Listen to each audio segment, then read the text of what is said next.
Hello! Pritong manok naman tayo for today's video. Nilagyan ko na ngayon ng breading mix, pampalasa, dahil wala akong harina.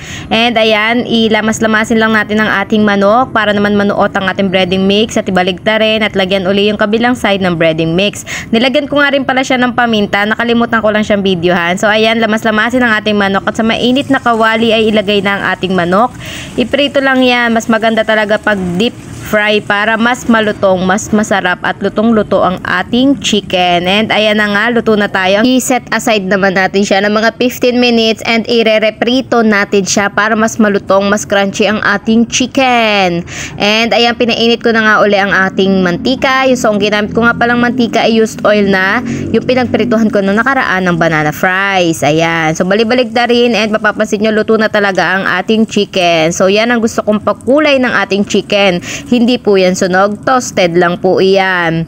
Ayan, ilagay na natin sa tissue paper para masisip niya yung excess oil. Ayan na, pansin mo, malutong na ang ating manok. So, bakit 4 na piraso? Pagkain ko po kasi siya ng agahan and tanghalian babaunin ko po sa trabaho ngayon. So, ayan na, salamat po, kamsahamnida, waka waka, bye-bye!